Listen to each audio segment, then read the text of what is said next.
Good evening. Welcome back to the Agostinho Zinga Show with your host, Agostinho Zinga, and this is episode number 695. That's 695 of the Agostinho Zinga Show with your host, Agostinho Zinga, and I hope you're feeling good wherever you are. I hope you're feeling irie.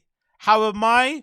All good, all things considered. All good, all things considered. I cannot complain. Life is good. Life is amazing. And I'm happy to be here with you today in any capacity that I am, whether you're watching me through the power of YouTube, whether you're listening to me via the various podcast apps out there. I appreciate you for giving me a sliver of your precious time because I know it is all so valuable in this crazy, crazy world that we live in today.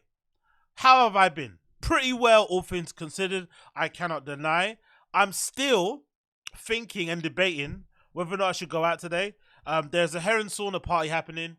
There's a couple of undergroundy type of parties happening in what's that place called?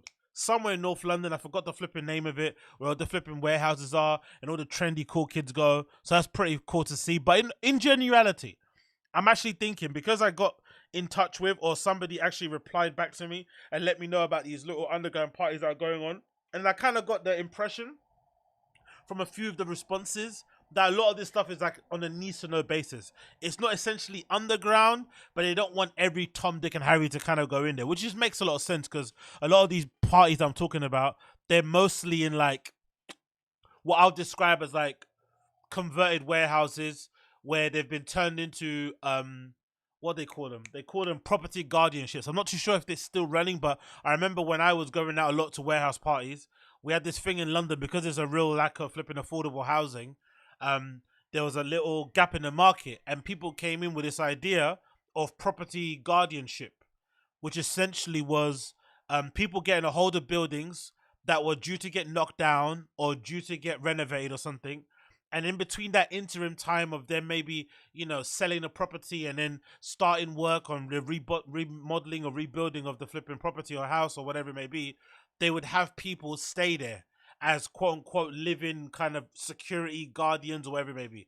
And with that, you get the ability to stay in these amazing spaces, very unique, for a fraction of the cost of what you would pay for regular rent, like I do in like a regular flat or apartment in London. So that whole scene was really cool because essentially you got to live in really cool spaces. Like I remember a couple of friends of mine lived in um these what you call it, these shut down old people's homes. So I think it was somewhere in like South London, and obviously most of these places are like all like they're all on one level. There's no stairs or anything. I think it's called like a maisonette. I think the term of that building, and they were all kind of very spacious, really high ceilings, big doors, big windows. So you got to, and usually the acoustics, oddly enough, maybe because the installation was really good in them, so you got to do a lot of interesting parties in these spaces because they are very, unique in terms of you don't always, get to have a time to rave inside of an old people's home. And sometimes if you wanted to pay cheap rent, you also got the chance to live in some really big spaces that kind of afforded you the ability to kind of, do extra or more creative things on the side while only paying a fraction of the cost of your monies and whatnot. Or maybe if you just didn't earn a lot of money, you got a chance to kind of live on your own or maybe live in a community of people, blah, blah, blah, blah, blah. But it kind of birthed this whole little underground rave scene in London. Really, really cool little late rave scene. And a lot of it was really kind of like hand to hand. So a lot of people were like just basically, after hours, because everybody in the flipping building or in that space. 'Cause I remember one time there was a group of friends I remember that I knew who lived in like a skyscraper. There was like a skyscraper that was getting like basically demolished, and they were basically allowed to stay there until the time it came for them to knock it down. And essentially, it was what I describing you, a fucking skyscraper. They were living in different floors, and some of them had like entire floors to themselves, like crazy big spaces. They just could do whatever. So you got a chance to essentially throw these really cool raves and really cool parties, and you got to live in just mad, mad locations, whatever it may be. But obviously, you had to move around a lot. That's the only problem. Sometimes you got to stay in a place for like 2 months, another time it could be 2 years. It just really depended. But all the parties were really hand to hand, so you had to kind of be in the know, which by default kind of breeded this kind of a little bit of a snobbish, you know what I mean? If you're not in the know, you're not in the know kind of vibe. A little bit annoying because essentially the parties weren't that great, really. Like, let's be honest. Like, unless there was a good community that are there, you essentially were in like a, you know, a version of a house party, really. And house parties are only usually, in my opinion, house parties are only as good as the people going or as the community that's in them. Because I've been to a house party where somebody's like, you know, booked a fucking DJ and the whole sound system has been terrible. And I've been to a house party where somebody's literally playing the songs off their fucking phone on a fucking RCA or something, right? And it's fucking popping. So clearly, it's not about that. It's all about the people that are in there. So sometimes you go into these warehouse parties and they're dead. Sometimes they're good. But I did like that they gave the ability to people to go to things that weren't too commercial. So if you're not on going to clubs, and you don't want to see the same old DJs, and you want to, you know, dance, drink, take your drugs in peace, and just feel safe, quote unquote, around people that are just like you get a chance to go to these fucking raves. But of course, to keep it that way, you have to kind of keep it a bit close to your chest. So as much as it kind of made me look at the message like, what one for you? Like, why aren't you telling me about this thing? And I kind of understood, and I thought back to the time when I was doing. I was like, you know what? I get the reservation and the kind of resistance and interpretation not to say nothing, especially with me. You know, I have a fucking, you know, podcast and shit. So the last thing you want to do is tell me about an underground party, because as much as I love to go to them and I talk about them, I can understand from the other side of things, because I have a quote unquote platform. Some people be like, oh no, you're going to bait up, which is understandable. So don't tell me about these side of things. But I would obviously like to go, but I also understand it kind of is a thing where you just kind of have to be in the mood, because it usually is far and away from the things that you're near to, or my home mostly. It's a bit long to get back, and there's a real toss up in terms of the quality of music. And sometimes you've been there, and you know, underground DJs are underground DJs. Everyone needs to have a chance to kind of get to be famous, but sometimes these underground guys and girls can be fucking shit. Like fucking terrible. Like there's a reason why you're underground. There's a reason why your SoundCloud gets like 10 plays. Like you are garbage. So sometimes you could go there. It could be fun and shit. You could donate some money in the fucking bank. You could bring some drinks, be a good time and whatnot. But the music can be fucking horrendous. And you know, I'm all about the musicy. If you know nothing about me, you know what I mean? That's what my vibes are on. So if I'm not having a good time with the musicy, me not gonna go eat. You feel me? So maybe that's what I'm probably gonna do. Probably end up gonna chilling and whatnot. Because I'm thinking, do I really want to go to E1? Because Hair and Sauna's happening in E1 tonight in London, which I'm kind of hyped to go to. But Hair and Sauna's kind of getting a bit bait. It's kind of getting a bit commercial, it feels like. It's sort of turning into like a traveling party type of vibe. And for the most part, I'm going to see people there that I probably won't like in terms of, you know, their overall attitude and how they go out and shit. That whole harness and latex and fishnet crowd that think they're cool because they wear those things. It's fucking annoying. You know, but it's kind of their thing. So should I go and subject myself to it and get pissed off and then come back home angry? Or should I chill and just wait for another time? I don't know. Let's see what I want. I'll kind of play it by ear, but that's basically my plans as of today. That is my plans. So, long for that, let's just rock into the show. I randomly saw this pop up on my flipping Twitter, and I wanted to speak about it clearly because I think this strikes right at the core of me, because I've been through similar, but then I kind of got over it very quickly because I realized it was a dumb way of thinking. So this is courtesy of the Daily Mail, and it says, shirtless Harry Styles enjoys a boat ride with his Victoria's Secrets pal and lingerie model Jacqueline Jablowski and his best friend James Corden. I find it interesting that somebody as cool and safe as fucking Harry Styles is going to be BFFs with someone like a James Corden. It goes to show really that you can never take, you always have to kind of have your own experience with people. You can never take somebody's recommendation of how someone is cool or not cool as a representation of who they are, because I've said that in this podcast plenty of times. I've actually met Harry Styles once in the past, and I used to go to this club called the Alibi in London that was fucking amazing, this little basement bar place. And it was a really cool place to hang out and stuff. And I met a lot of cool people, did some cool parties there, had some cool experiences. And I bumped into him there when he was, I think, going solo, right? And he was in there on his own, just chatting up girls, hanging out, drinking, having a good time. And he legitimately was eager to shake everybody's hand, meet, coach, be okay, right? He was a cool dude. I fucking loved it. I loved that vibe about him. And the fact that he was kind of just regular. And I think after that, when he kind of became a little bit more famous, that was the one thing that I kind of heard on the grapevine that Harry Styles is generally just a cool and chill dude.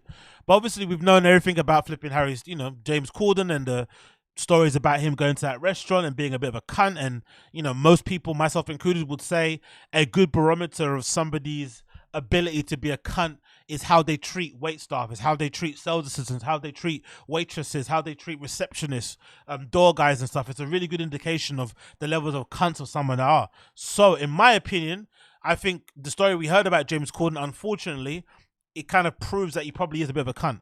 And then when you went on that, I think around that same time that stuff was happening, there was threads, I think, on Reddit or I think on Twitter where people were basically sharing stories about meeting him in real life. And again, you can take that stuff with a pinch of salt because some of it may be trolling, some of it may be lies. But I do remember a lot of the accounts basically saying, yeah, he's a bit of a dickhead. So it's funny when that happens. Somebody that genuinely a lot of people have a lot of time for, hanging out with a person that generally a lot of people don't like. But because they're both kind of famous and got a name, you kind of have to bite your tongue, not say what you really feel. It's a weird place to be in, to be honest. Because I'm sure a lot of Harry Styles friends will be like, hey, how the fuck are you friends with James Corden? Or they particularly just won't like James kind of thing. But he's obviously liking him for whatever reason. So whatever. And I'm sure James is probably one of those people, Corden, who kind of calibrates his behavior and personality based on who's around, which I abhor. I hate people who are only cool to you if they know you are somebody that can help them or somebody of influence or somebody famous. I hate that shit where you see them kind of, they treat you like shit because they think like you're not anybody. Then as soon as somebody comes in, all of a sudden they've got a smile on their face, they're all happy-go-lucky and shit. You're like, bro, I hope you dance in fucking traffic one day. Anyway, all that to say, there's this picture actually of James Corden, the picture of Harry Styles there, looking shirtless and looking absolutely ripped and shit, right? Looking in good shape, being on hold all this time and running all the time. Obviously, he's put him in good nick, so big up Harry Styles for looking good. Then there's a picture of James Corden looking like a fat blob that he is on a boat with a black t-shirt on. Now, that made me think about this. When I was at my fattest, right? One thing that you generally tend to do, which is a strange thing to kind of get in your head as a fat dude, is that sometimes when you're in a beach or when you go to a swimming pool, you sometimes think putting on a t-shirt, having on a black t-shirt especially, is somehow shielding you away from the prying eyes of people seeing how fucking fat you are. When in actuality, you're actually making it more obvious that you're fat. You're actually making it more obvious that you're uncomfortable in your own skin. When in actuality, if you go to Mediterranean countries for real, you go to this is something I've realized when I went to Mediterranean countries or just places in Europe overall outside of maybe Britain. I feel like people here are a bit more body conscious and shit, and we have a puritanical Catholic sort of vibe here where people just are a bit uncomfortable with everything, right? Nudity, vulgarity, drug use, whatever. It's just odd country to live in. But I feel like when you go to Mediterranean countries, what you realize when you go to the beaches in places like France, Italy, Spain and shit, you see a lot of people of varying body sizes, just fucking starkers. Absolutely. Sometimes naked, completely naked, enjoying the fucking weather, soaking in the fucking rays, going in the water for a dip and a refreshment and whatever it may be, right? And they're living their best life. And nobody gives a fuck. Nobody bats an eyelid, especially at the nude kind of beaches, quote unquote. Nobody's staring, everyone's just kind of letting everybody do what they're doing. And I feel like for whatever reason, with some other guys, especially when they're fat, they have this idea that putting on a black t-shirt or any t-shirt when you're on a beach or on that pool is kind of giving you an invisibility cloak. When in actuality, it makes you look fatter. That's the real sad part of it. And if anything, going to a beach usually, when I was at my fattest, would be the time when I'd kind of get inspired and motivated to kind of lose some weight and start working out. Because I'd be like, okay, cool, I don't want to feel this odd again. I don't want to feel this uncomfortable. But this also goes to my normal kind of adage that I've always kind of ascribed by, because I've kind of gone through the varying scales. I've gone from weighing 280 pounds to weighing 180 pounds, right? A big 100 fucking pound swing. And I know for me personally, especially someone that's been into clothes, that I can honestly say, especially somebody that, I've bought everything from designer clothes to fucking stuff in Primark. I honestly do think most men specifically, their entire lives and wardrobes will be dramatically changed if they can lose between 20 to 50 pounds. 20 to 50 pounds of weight loss will improve your overall posture, your confidence, your vibe, the aura that you fucking emit, just the way you carry yourself, and the options that you have to wear clothes in terms of style than anything else. They'll improve your life way more than wearing a baggy t-shirt, way more than wearing a black t-shirt, way more than wearing baggy clothes, way more than anything else would be just losing 20 to 50 pounds. You wouldn't do this because even his picture, it just screams insecurity. You got the black t-shirt, you got his hands across his fucking chest and shit and his stomach. Like, this guy's not comfortable in the slightest. And it makes sense because you're out on the beach in a boat somewhere with your fucking celebrity friends and you're hanging around this dude. Right, you go around this way, you look to your right, and you got fucking Harry Styles, right there, like in full fucking topless, fucking wonderment, right, with his fucking dick root showing, the perfect placement of these little hipster tattoos, nice and tanned, right, looking marvelous, and then next to him, he's got some fucking bare bottom, right, very Caucasian Victoria's Secrets model who looks like, she fucking stepped off of a fucking Olympics fucking podium somewhere. So if you're James Corden, I can completely understand looking at that thinking, fucking hell, I need to cover up, mate. Where's the black t-shirts at? I could completely get it. But actually, the real strength and confidence, in my opinion, regardless of how big or fat you are, small or skinny, is actually being comfortable in your skin and letting it be. You would be hard-pressed to find me at my fattest. I don't give a fuck, right? If I paid my hard-earned money to go on holiday somewhere sunny, right, to fucking hire a boat somewhere, to pay 500 euros for a bottle of fucking vodka, right, to be fed $50 fucking overpriced burgers, right, to be giving everybody tips everywhere, you got me fucked up if you think I'm gonna go on holiday and wear a t-shirt because I've got man boobs, or because my love handles are sticking out, or because my belly's too big. Nah, man, embrace that shit. Take off your t-shirt, have some fun. Because honestly, I guarantee you, most people don't care. What most people see when they go to the beach is somebody's fat. Oh, that person's fat in the head. You just continue. It's like an observation. You start seeing somebody on the bike. Oh, there's somebody on the bike. You don't think about it anymore. It doesn't cross your mind anymore. But the thing that sticks in your brain way more is that person that's got a t-shirt on or wearing trousers in a fucking pool or something. You're like, what the fuck is that person doing? Like, you know what I mean? Like, no one honestly cares. I guarantee you, nobody fucking cares. So if you're fat out there and you're out somewhere on the beach and you've paid your money, you paid your flight, you've gone through that annoying process of having to exchange fucking DLs and go pick up your fucking keys from the Airbnb host, you figured out where to go, you've brought all your gear with you, the thing that you could do to give yourself the maximum benefit, bang for your buck on holiday, take off your t-shirt. Let your fucking body be what it is. It is what it is. That's the body you've been given by the gods, by the universe. Enjoy it. Live with it. If you want to work with it and you want to strip off some of that fat, cool. No problem. But you're doing yourself a real disservice by going to these places and putting on a black t-shirt thinking you've got an invisibility cloak on when actually you've got a fucking massive beacon on your head. When fat shit, fat shit, fat shit, shy, insecure, fat shit, fat shit. That's what's actually going on. That's what's actually going on. You have to just, when you embrace it, everyone's like, oh, there's that cool guy. There's that guy having a good time. There's that guy who's just confident. That's what actually happens. But, again, what do I know? What do I bloody know? I don't know jack shit. But big up Harry Styles regardless. He's a G. Like, I'm one of those people, like, I don't like meeting my heroes. I don't like meeting a celebrity. I don't like meeting anybody. I just kind of keep myself to myself, as you can see, via this fucking illustrious pod, right? 600 plus episodes in. I'm just here ranting into the fucking universe, right? Whatever. So clearly, I'm not that guy, right? That's going to be doing that. And when I have done it, it's gone fucking disastrously wrong. And I'll be like, fuck, man, never doing that again. So when I do meet people who are somewhat famous, right? And they're nice, you know what it does to me? It makes me a fan of yours for life. Like, honestly, Harry Styles could drop the hard nigger with a hard R, right? He could be on stage going, nigga, nigga, nigga, nigga, nigga, and I won't give a fuck. He's my boy forever because he gave me the courtesy of a 30-second conversation in like 2010, right? In 2010, he gave me a courtesy of a 30-second conversation, and I fucking remember that forever. He's my boy because of that. That's all it takes. That's the funny thing about it.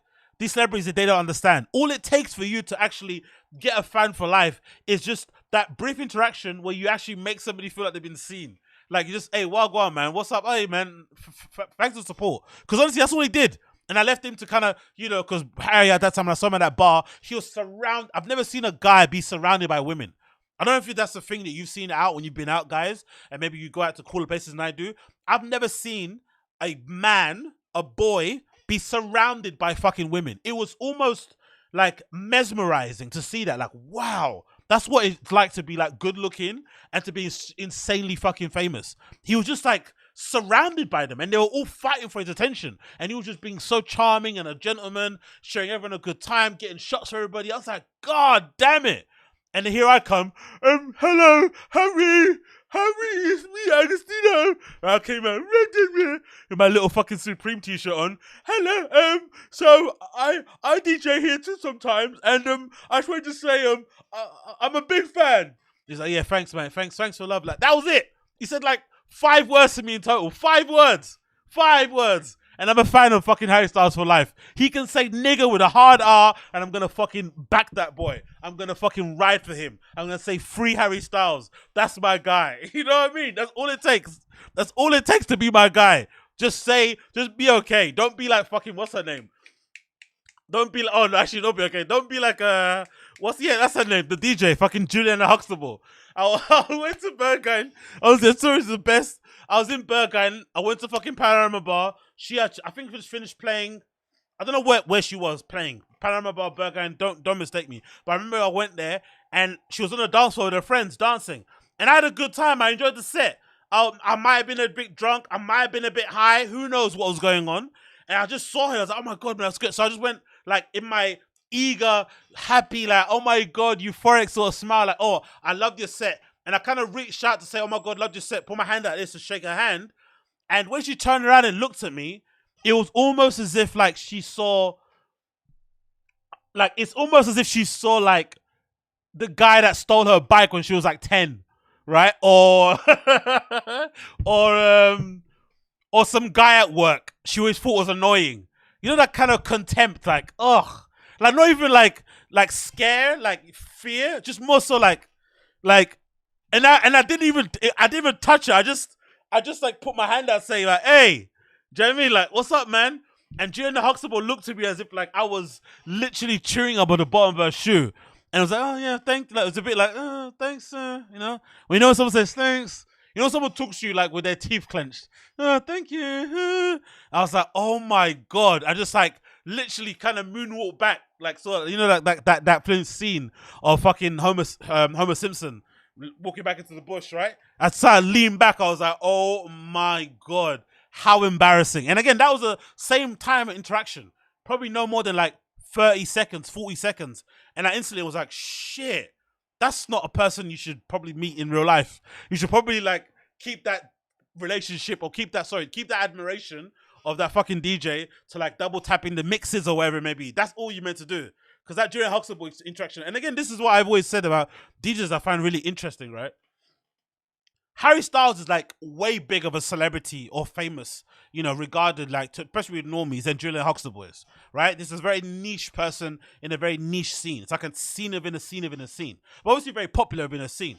But it's always perplexed me why, for some reason, right, the more niche the DJ is, the more fucking against they are, like that communication. They don't want to talk. You know what I mean? It's a bit of a, I won't say rudeness, but it's a bit of an affront there. Whereas Harry Styles probably gets annoyed. Harry Styles probably gets bothered like 100 times a day. And I'm sure there are some times where he comes off a bit of a cunt, but for the majority of the time, he's always like, he'll take a picture, he'll say hi, he'll make you feel seen, he'll take your shitty fucking card you made from him, bin it later.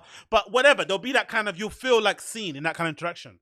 Whereas these DJs, you see them and they look at you as if like, how dare you? How dare you speak to me? Who are you?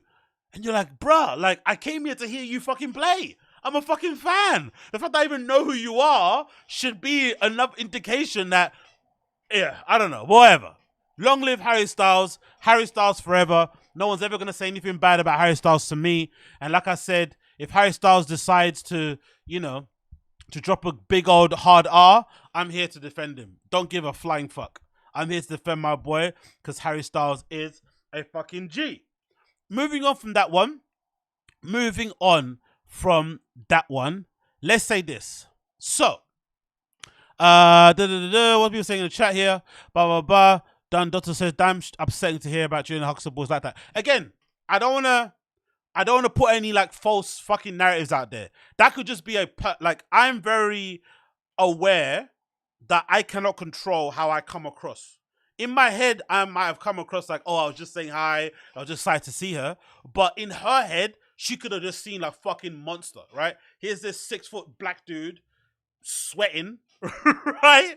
Jaw swinging, pixels dilated, just coming at her. I can understand how, on her point of view, maybe it didn't come across how I'm saying in my head. So don't view it as like it's not an indictment of her as a person. It's just in that situation, I was like, in that scenario, sorry, I was like, oh my god. I felt like so tiny. You know what I mean? I was like, shit, man. I knew I shouldn't, because I doubted actually going across to her. But I was just in the vibe of like, oh my god, I enjoyed that set. That was so cool. The DJ that I saw play was right here. I went over and just like put my hand out, and it was not reciprocated. And I was like, damn it, man. But anyway, these things happen. What can you do? Moving on from that one. Let's talk about this a little bit. So this is courtesy of Grazia. It's regarding Kylie Jenner.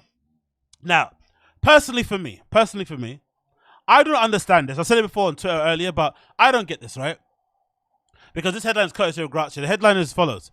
Kylie Jenner is being dragged for saying she never had plastic surgery, but that's not the full story. So this is courtesy of Grazia, and it says, on the latest episode of Keeping Up with the Kardashians, or The Kardashians, sorry, now it's called, Kylie opened up about only having had filler on her face, no other plastic surgery, with the rest of her appearance being changes all down to makeup tricks. It comes after many fans have commented on how different her face looked over the years. She says, one of the biggest misconceptions about me is that I was like this insecure child, and I got so much surgery to change my whole face, which is false, Kylie said. I've gotten fillers, and I feel like I don't want that to be part of my story. I always want everyone to just love themselves. So, interesting narrative. Me, myself, right? I cannot understand why this stuff happens so often. And this is mainly because I've only got like a brief education on like the whole plastic surgery, cosmetic surgery shit, because I've been more plugged into Twitter. On Twitter specifically, I feel like there's a big community of like girls and women on there who share a lot of like, pictures of like people that got that work done post-op and whatnot. There's accounts that feature people that have got stuff done and shit. It feels like it's a bit more of an open discussion-y sort of like vibe over on Twitter in terms of like cosmetic surgery. So I've gotten a lot more educated on the whole scene and seen what it's about. And I follow some accounts, so I get to see what's going on. I love to read the replies and see what people are saying. And mostly from the thing I've been seeing, a lot of women or people that are plugged into the scene calling out certain people. But one thing I've noticed for the most part is that I think the majority of the audience that knows about plastic surgery can tell who has what just by looking at them. It's just something that I guess it's something like, it's like a guy being into football can just tell how a team is playing, right? What kind of style of play they have, because you just watch the game so much, right? So I think a lot of these women just know. So my question is, why do some women persist on lying about the work that they get done when most hetero cis guys like myself who didn't know before don't give a shit or can't tell, and the people that they're trying to fucking fool at the women all know, or the women and the gays, let's say, right? As a lack of a better term, lack of a better kind of way to kind of characterize them, like the women and the gays all know what you got. The cisgendered men who maybe want to fuck you or be in a relationship with you, they don't even know or care. So why lie? It's so bizarre. I don't understand the reason to lie. And I think the only other option of not lying is just to keep it yourself. You don't need to tell anybody anything, right? They can think whatever they want to think about your appearance and how you look and what work you got done, but you don't need to tell them. That's the one thing I don't understand. Why are you telling people what work that you've got done? And then if you're going to tell them, then why lie? Because most people that know. That's the thing I don't understand with this issue. Because I think with the Kylie Jenner stuff, I understand with her, because the whole meme with Kylie was that they would have that fucking comparison, which I think is a bit unfair. It was like a comparison picture of her when she's like Harold. Oh, what's that? Whoop, that thing? Sorry. Yo, big up Thingamajig. Oh, who's that? By the way, sorry, my bro. Oh, big up Austin Casey. Yes. Oh my God. Sorry, my friend Austin Casey. 1 minute. I completely forgot about you, brother.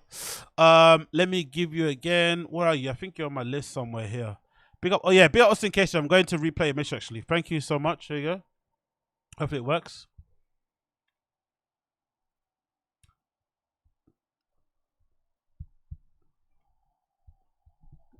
Yo, big up Austin Casey. I do appreciate you, my brother. Thank you for the donation. You do have to send me so much, my friend. But I really do appreciate you sending it regardless. But, please, if you can, support your fucking family and friends first, then that would be greatly appreciated. But, I do appreciate you for that. What I do for my birthday, nothing much, brother. Like, honestly, I've never been the big birthday guy. Never, ever. Ever, ever, ever, ever, ever, ever, ever, ever, ever. I usually just don't do anything. And it's a bit sad. Don't get me wrong. It's a bit sad. Why?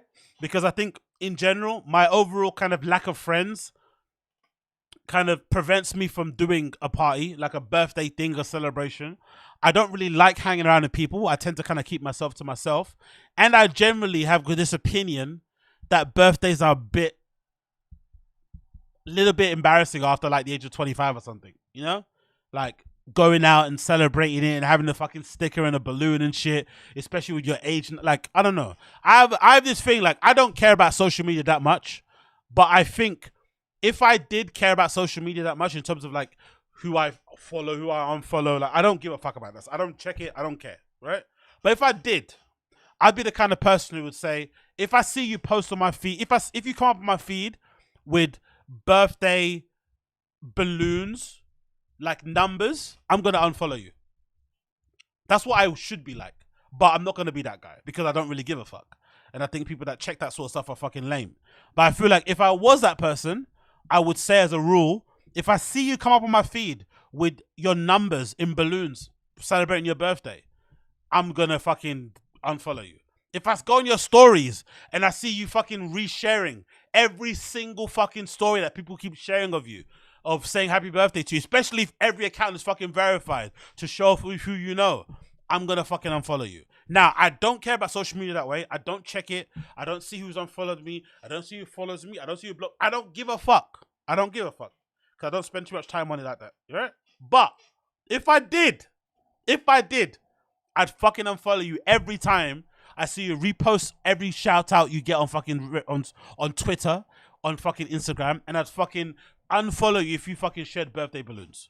I swear to God. I think over the age of 25, the most any man should do, again, I'm not speaking about the ladies out there because that's different, right? And I can't speak for the ladies because I'm not one. As much as I would like to be one, I'm not one, right? But for the fellas out there, I think a respectable way to celebrate your birthday is to get yourself a nice strong drink, whether you like to drink alcohol or not, a nice meal somewhere, and kind of thank God for another year. That's it. That's it. And it doesn't need to be posted anywhere. It doesn't need to be a fucking big affair on social. Like, no. Just needs to be you, maybe a select group of friends, or with your family, or on your own. Go and treat yourself, put on a nice outfit, get a nice drink, have a nice meal, right? Take a long walk back to the car, or get a cab somewhere, and go home. But all this fucking party, my birthday, be nice to me, bruh, you're 29, you're 37, grow up, you know what I mean? You don't, like, what more do you want? You want to go to fucking Burger King and get a little crown? Do you want to go to fucking McDonald's and have a little party there? Like, grow up after 25, grow up. It's not a birthday party. Celebrate for having another year on this fucking spinning ball that we're on. Get yourself a nice drink. Have a nice meal. A nice steak somewhere. Whatever it may be. But no more than that. Please, for the love of God. Please, no more. You're a fucking grown-up. Over the age of 25, you should not be celebrating your birthday. Not in the birthday party. Big sticker. Big badge. Numbers and balloons. Walking down the street. Because I see some people, right? When they go on a birthday. When it's their birthday. They're like, what's that NBA Youngboy song that everyone quotes? Oh, yeah. There's a parade in my city, yeah. Well, some people have a birthday, it's like that. It's a parade in their city. They're literally walking down the street at the front of their friendship group. And you can tell it's their birthday because they've got the fucking badge on. They've got the numbers. But they're at the front. It's like a fucking carnival. Everybody's fucking behind them, dancing. Your birthday, like giving them all this positive affirmation, licking their ass and shit. It's like, bruh, you're 37. You're 45. You have children. Imagine if you've got kids, right? Just imagine how embarrassing this is. Imagine you have actual kids and you're celebrating your own birthday. You're probably spending more money on your birthday than your kids. Imagine how embarrassed you must feel in that one. Imagine that, for instance. You've got children. and you're celebrating your birthday more than you're celebrating your ones for your kids. That's when you have to take a look in the mirror. Okay? Anyway, that's my TED talk. Going back to fucking Kylie Jenner. I understand her persistence to correct the record because I feel like the comparison pictures people put out there of her are a bit unfair. The ones that they take of her where she's got really thin lips and she looks really young, I think she's basically a teenager. And then, of course, women, everyone matures and develops differently. So I'm sure over time, especially with the tricks and makeup, you see what people do on fucking RuPaul's Drag Race, you can legitimately change the whole structure of your face, if you're really good with makeup and shit. And with little fucking tricks here and there and tapes and whatnot. So I'm sure that played a part in it. But don't insult our intelligence by saying that you've never got work done or never had plastic surgery or do the whole semantics thing, because she's kind of doing some semantics here, right? In terms of plastic surgery isn't the same as fillers, that kind of vibe. But I just don't get it personally. I think it's really ridiculous. I don't understand why women out there feel the need to consistently lie about their work. It makes no sense when other women and the gays in that community who keep abreast of all this sort of shit, they can tell it straight away. They all know. And I read the comments. I go through the comments and see what people are saying. And for the most part, I think 99% of women out there can tell when other women have work. It's just something they all just pick up. But if they have an interest in like beauty and makeup and shit, they can just tell. So who are you lying to? Because guys like myself don't give a fuck. So the ones that you're trying to trick all know. So who are you lying to? I don't get it. So in my opinion, don't lie. Just keep it yourself and keep it moving. Like Naomi Campbell, the model, has got like 2 kids. She's never explained where those kids came from, right? Like what the deal is. We don't know because none of our business. That's how you're meant to move. You just move the way you move. You live your life the way you live your life. People have questions, that they come to you in person and ask the question. And we all know how Naomi Campbell moves. If you ask too many questions, if you be a bit mouthy, you're going to get a fucking phone to your face. You know what I mean? So that's how you should be moving. Just keep it yourself. No one gives a shit. But again, Kylie Jenner supremacy. Here we go. Moving on from that one, and not to kind of, be a guy on here ribbing the women. It's funny because I feel like women lying about plastic surgery or saying, the common excuse like, oh, I only got my tits done, right? When you got all this work done, is very, very equivalent. Is very equivalent, right? To this lie. This is a guy lie. Post Malone gets brutally trolled for claiming he's never done hard drugs. Yeah, this legitimately made me laugh when I saw it on social media. This guy went on an interview with Zane Lowe and basically said he's never actually done any hard drugs. That for me is the equivalent of women who lie about the work they got done. That's the male equivalent of it. Like, come on, bruh, come on. You've never done hard drugs, really? Again, it's none of our business. I don't give a fuck. Do what you want, live your life. But really, come on, Posty. I love you, Posty. I'm a big fan of fucking Austin. I love the guy. The new album's fucking banging. But really? No hard drugs? Never?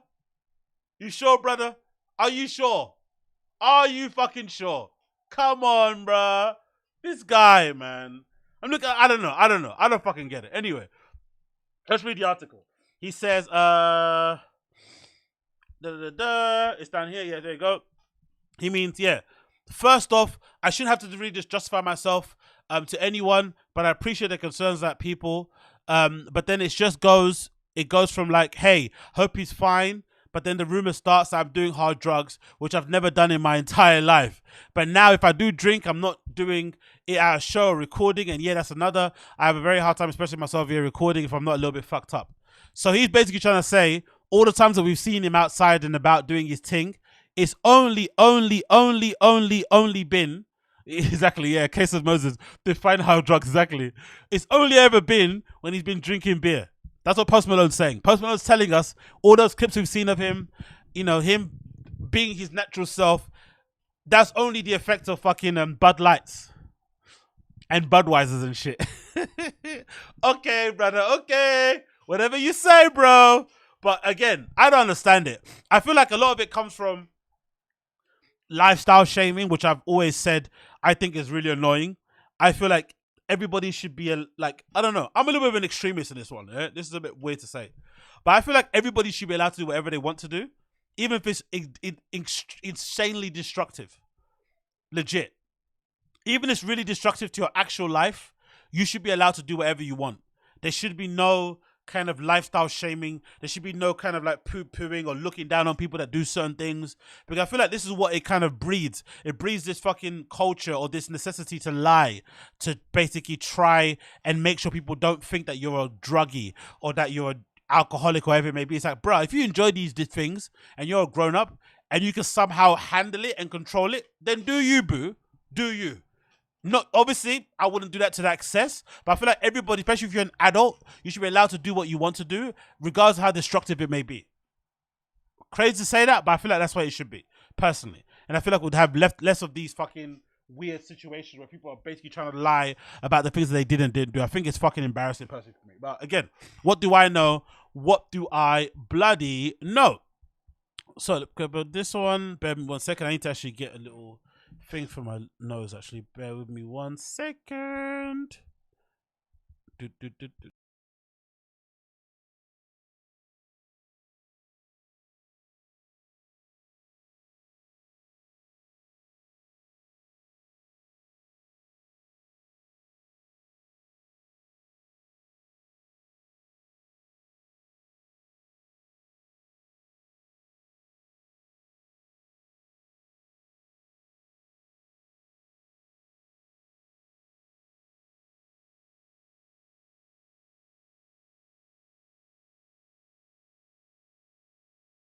Oh yeah. And I've also got a new asthma pump too. I didn't tell you about that, but I've got a new asthma pump. It's a little bit crazy, but I've got a new pump now. Now I'm a brown asthma pump boy. So big up all my guys and girls out there who are brown asthma pump aficionados. I am now in your gang. Unfortunately, my fucking, sports related asthma and hay fever is so bad now that I now require a brown fucking inhaler. A brown inhaler. The hard steroids. The hard ones. Bloody hell. But yeah, this is what I need now. This is what I need to stay alive. A fucking brown asthma pump. So it's kind of sad, to be fair, because I was the guy that was out there fucking 50 miles a week running and shit. Now when I'm running outside, I swear on my life, when I'm running outside, this is kind of fucking dark. I honestly think to myself, is this when I'm gonna die?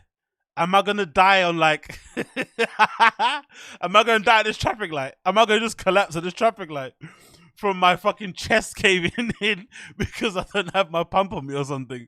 So I've always got that in the back of my head, you know what I mean? So it's like, fuck, man. I'm thinking, actually, maybe that'll be a good way to go out, right? A better way to, I don't think I'd want to die fucking going side to side in a fucking techno party, but I would be okay dying like running. You know what I mean? Running with a pair of fucking Hoka, was that, how do you pronounce it? Is it Hoka One, I think, right?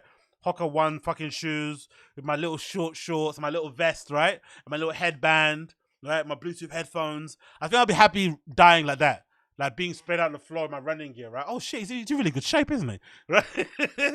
As opposed to dying on the fucking dance floor of a fucking rave, right? Because I forgot my pump. So that's the only thing I think I'm making shit. Honestly, I swear to God. Yeah, exactly, Tashki. I'm like, yeah, exactly. This is where I'm like, am I gonna go down here? Is this where they're gonna put is this where they're gonna put my flowers? At this traffic light next to this fucking store. I'm like, shit, I know. Oh, anyway, whatever. Whatever. Solok saying the party's nah. Come on, imagine the scene at a rave. Imagine my parents having to come to the fucking scene of the crime, not knowing I go to these fucking parties, turning up to this fucking abandoned warehouse somewhere. All these fucking latex and harnessed people, like these nice, lovely African people, are coming in, right? Trying to fucking figure out where their son is. And then you see me on the floor, my fucking boots cut off of me, my t-shirt cut off, Rico, like it's just awful scene. Nah, I'd rather die in my running gear. I'd rather die with like a little, a little Under Armour sweat, a vest top, a little Under Armour shorts on, some running shoes. You know what I mean? I'd rather die in that kind of macabre. Honestly, that would be a good way to go out. So if you hear me die any other way, I'm pissed off. I'm really, really pissed. So moving on from that part, let's go to this one. So big up my G, big up my pal, big up somebody that I've known for a very, very long time, the one, the only DJ Chloe Robinson, who used to actually go by the name Barely Legal, which I'm so happy she changed it because that name was horrendous. I feel like at the time when she was, called Barely Legal, she was obviously very young, so it kind of suited her, but overall, I feel like that name probably invited the wrong type of attention.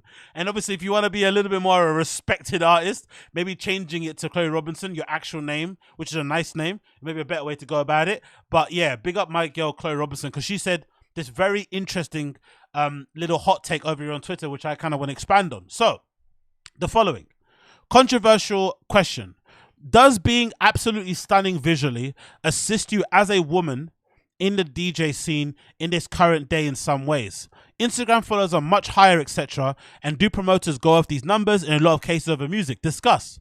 Now, this is obviously true, and I feel like it's an unfortunate part of the scene.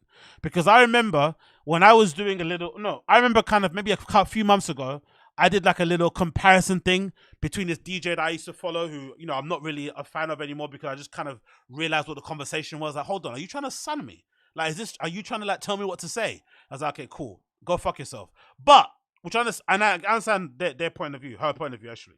So at the time, I think I remember making a comparison between a fat comedian and a really attractive DJ visually, right? In terms of DJing. I think to myself, you know what? I wonder if there's some sort of correlation. I remember the fat comedian basically saying, they were interested in like kind of putting themselves out there on social media in a very kind of suggestive way, in a joke way, like always doing like half naked photo shoot. I think it was Stavy, actually. That's a comedian. Stavy was doing all these fucking promotions on his Instagram where he do these kind of photo shoots, like, in a bathtub covered in baked beans and shit, being semi-naked, and it would always kind of be okay on Instagram. And I remember him saying, basically, he'd have conversation with models who are more conventionally attractive, and they would basically say if they try to do the same photo shoot that he did on Instagram, they'd actually get banned for it. So he's actually quite curious to see the amount of things you could get away with as a somewhat ugly fat dude, as opposed to the things you can get away with if you're an attractive woman on social media. And I thought it was an interesting conversation to have in terms of a podcast, comparing the conventionally attractive woman to, the fat kind of comedian guy.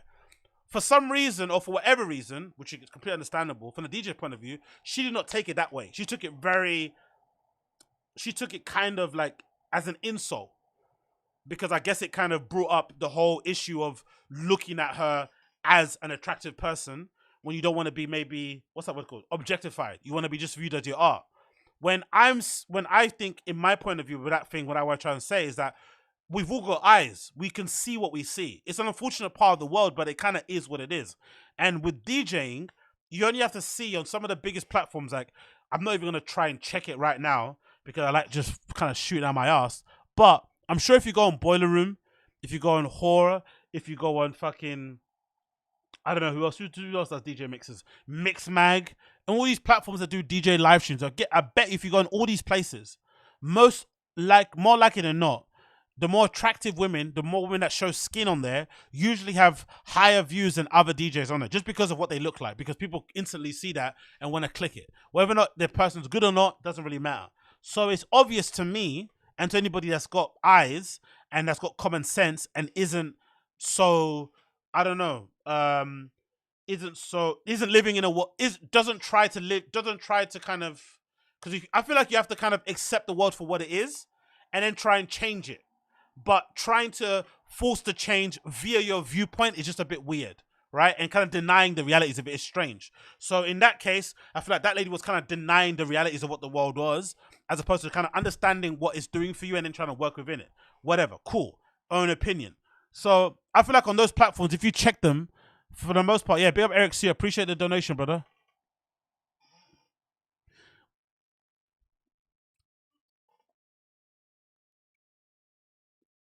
You see, I'm a good sport. I let that play. I'm a good sport. I let that play. All right. Big up Eric C. Appreciate you. No comment on your comment, but I appreciate you nonetheless. You got your fucking shine. That's all we need to do right now. Okay. But thank you so much for. But yeah, what was I gonna say to you? Oh, you can't hear the audio. Oh, you can't hear the audio. Damn it. Okay, cool. Let me just. Damn. So I have to replay this fucking Man City fucking shout out. Okay, cool. Let's fucking replay the Man City shout out.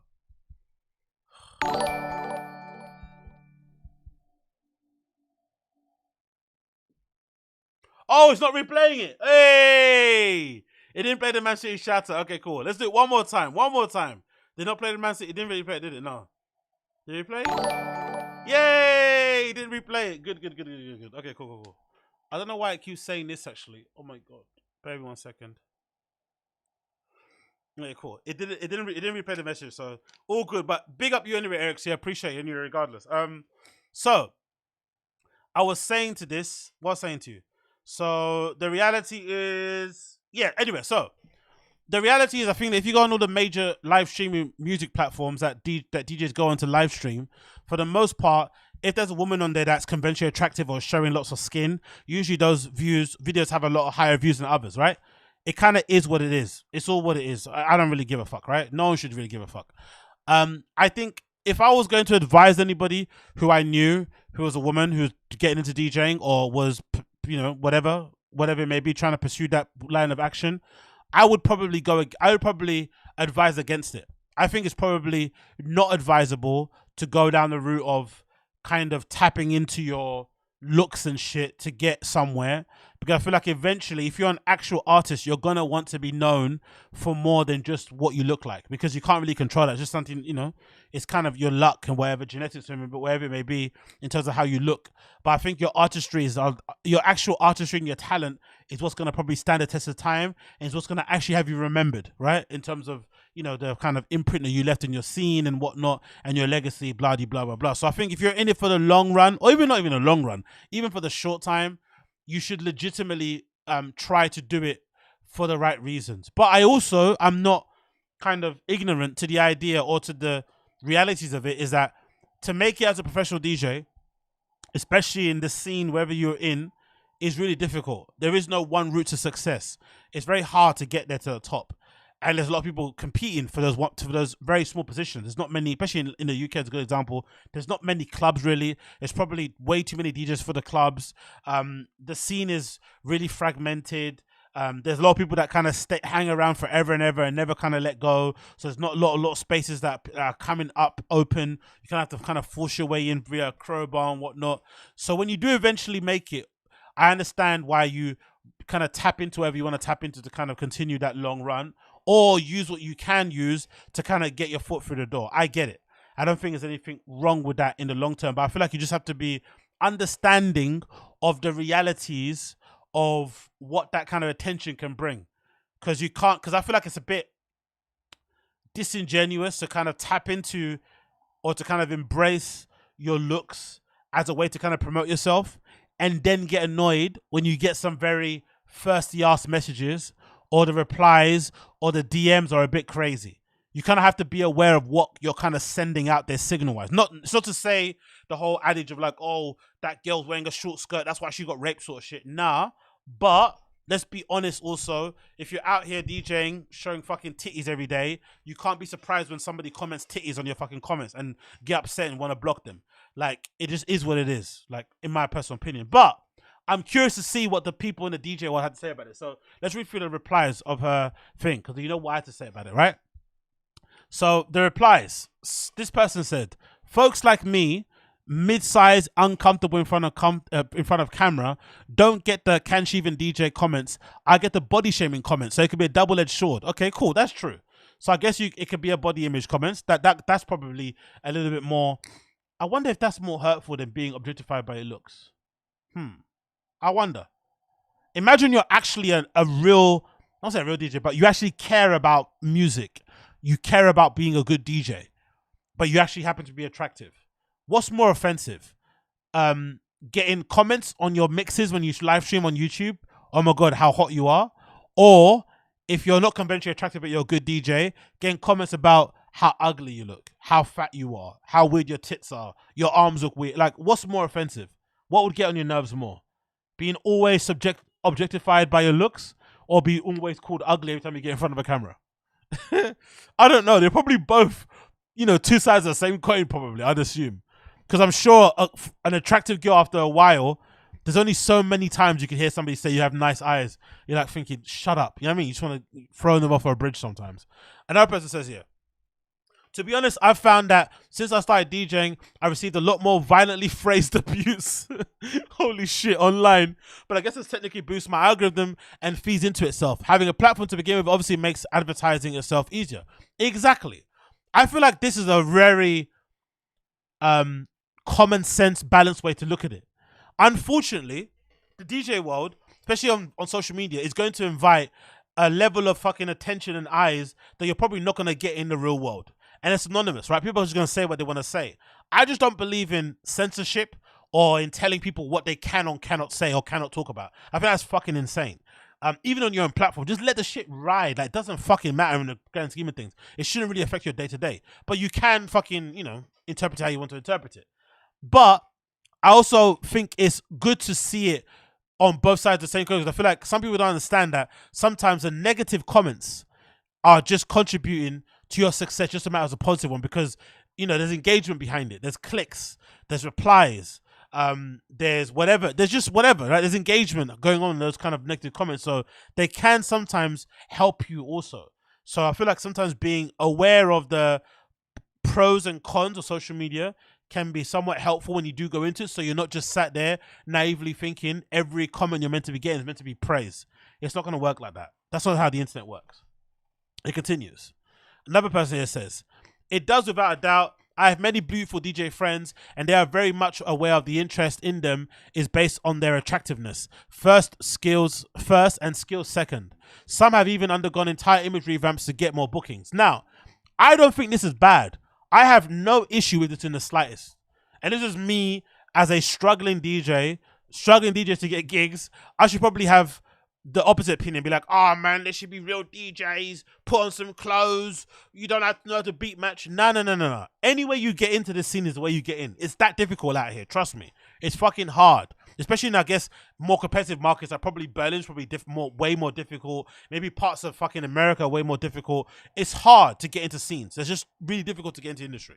So any way you fucking get in, I don't give a fuck. The most important thing for me is just your ability to play and actually being good at what you do, right? Having maybe a taste level or whatever, even more so than mixing skills. Actually having good taste in music, knowing how to sequence a set together is way more important to me than how you got into the scene. Whether you're wearing a top hat, you go naked, you're dancing on top of the fucking decks, I don't fucking care. However you get is how you get in. I've got no problem with that in the slightest. Another one.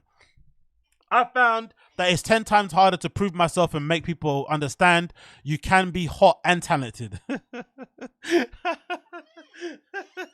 I love this.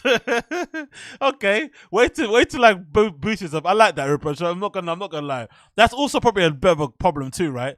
I'm sure that does exist where you get booked based on your attractiveness, but also people don't take you seriously.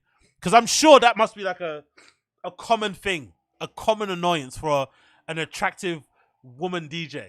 You go to play somewhere, you're convinced you're attractive, and for whatever reason, people just assume you don't know what you're doing. So they just automatically start helping you. They want to help you plug in the cables at the back. They want to make sure you know how to plug in your headphones. They let you know where the USB hole is. I'm sure that must happen. I'm sure that happens with women DJs. I'm sure that fucking happens, man. I'm sure. They turn to gigs and guys just like, it's like a weird it's not even mansplaining. It's like they just want to take control and help them with their gear, like assuming they have never played before in front of an audience on equipment. Oh, another one. Honestly, I think it makes it harder for people to constantly who are questioning your success and whether or not you deserve followers, your flowers. Okay, cool. That's true. I guess that's why I think in general, if you're an attractive person, use it to your advantage, but also make the pivot into being an artist and being all about the music very quickly. Like, just do it snap. Like, I think a good example of it is Daria Kolosova. And again, this is a very commercial and mainstream example, but that Daria Kolosova, sorry, the Ukrainian DJ, she's a good example of it. And maybe even Nastya to a certain example, right? Where I think they purposely used their attractiveness and their tendency to wear skimpy outfits as a way to kind of get eyes and attention. Then as soon as they got into the industry, established themselves, they completely pivoted and did it all artist stuff, like, you know, dropping, having a label, doing loads of releases and shit, putting on their own parties. Like, it became strictly about the music and the vibes and shit. It wasn't just constantly sex, sex, sex, sex, image, image, image, image. I think that's mostly important. That's probably a better way to counteract it. It's not easy, but it may work. Another one. Well, I'm absolutely stunning, and this has been the quietest year so far, so I don't think it helps. Another one says, in some scenes it does. I remember being told by Miss Monique for the first time, as she got many views on her YouTube streams. I'd never heard of her, but years later she'd still be doing them and has earned her spot. Respect to, for the hard work, consistency in the game. Yeah, I think another person that had the same sort of issue I remember reading about was the DJ called Jada G. She was, I think, famous for kind of thinking. I remember reading an interview where she kind of sounded like she was very conflicted about her success. I feel like it might have been like the first Dick Mantle or something. Well, I guess maybe people hadn't seen what she looked like, but she's essentially like, you know, mixed race, big curly hair, right? Super bright smile. So I guess people are leaving, like, you know, comments down in you know, replies in the comments. Oh my god, how hot, how hot, how hot. And here's this DJ Jada G playing all vinyl, right? All vinyl, mixing impeccably, amazing set, and everything that's in the comments is just like how hot she looks. So she had a bit of that kind of weird kind of crisis of like, fuck, man, like, it's not my fault I look like this, but also, like, respect my artistry. It continues. It works if you're monetizing a following from elsewhere, plus gatekeepers who believe in you. I had stalkers, assault, bitchiness. Others try to use me and no protection. As you know, I've been in this for a long time. Releases under my belt. No proper agent either. It isn't easy. As you know, people that say that sort of stuff, it's really crazy in a sentence. As you know. But yeah, I get this. This makes a lot of sense because I remember reading another interview of the DJ, what's her name? Maria something, I forgot her name. Mary something, I forgot her fucking name. Oxtomy or something, right? I think that's her name. And she shared this fucking horrifying story where she was saying that she went to go play at some venue, like a festival or some shit, and she's walking through the crowd to go to her to the booth, and a guy just came up and started touching her tits and shit. Like, just like started grabbing her and whatnot, like literally sexually assaulting her as she's on the way to go play. Like, imagine how that is. And I think she said she got the same sort of shit on the way, the train there and stuff. Like, I don't know. I can't imagine what that must be like day to day. Like, because clubs already are a little bit of a fucking hazard anyway, especially ones that don't have good door policies or whatever it may be, or they're just clearly pointed at the masses. Like, I can't imagine. Anyway, it continues. How do you define stunning? What measures do you use? Okay, shut up you. Another person here says, my opinion is that most definitely helps as much as the music industry, it's personality appearance based, especially since social media. However, it's also a magnet for abuse, particularly for bitter men accusing an attractive female of having success due to their looks. Yeah, but it's not men though, isn't it? Only. Everybody does this. Like, it's everybody. It's just like an everybody thing. It's just social media in general. It's just, a platform where people can just say what they want and they're just going to say it. It's not really it's not a men thing, really. I'm sure there are attractive dudes out there who, there's guys and girls out there who complain that they get on the gigs because of how they look. It's just what it is, isn't it? But hey, what do I know? Another one says here, being good looking helps everybody. Mochak is really pretty and loved on TikTok. Obviously, women judge more, but people still have to listen to music and sets. There's tons of mediocre music hotties who end up quitting also overall style and vibe. Now, I think this is a good place to end because I feel like this, for me, is what I think the world should go in. I feel like you should do everything. Do everything. So this guy Mochak, who I've obviously discovered because of TikTok also, I feel like, I guess girls would be into him, but I don't know what girls would be into in terms of looks wise. He looks pretty cool, but he's everywhere.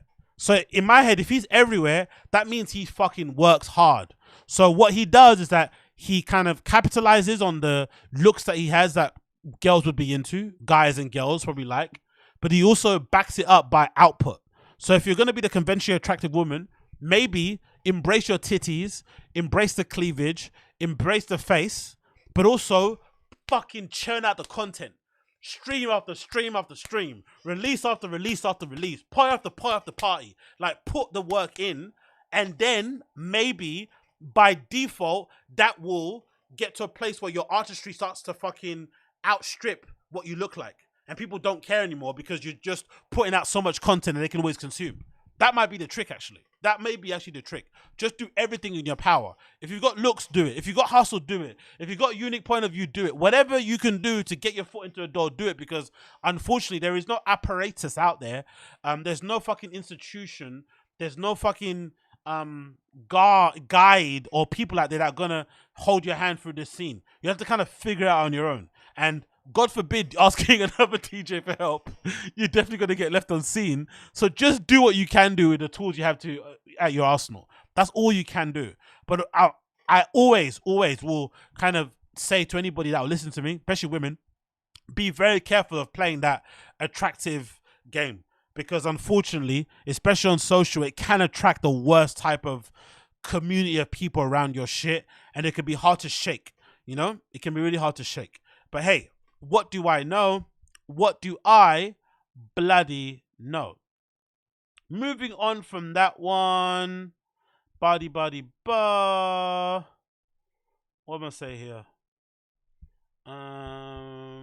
Let's go to this one. Let's say this. Yeah. So let's go here.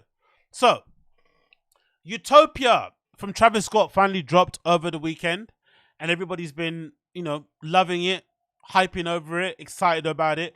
And I have to be honest, much like most art that's being dropped nowadays, or most content that's being created, I think nothing really lives up to the hype.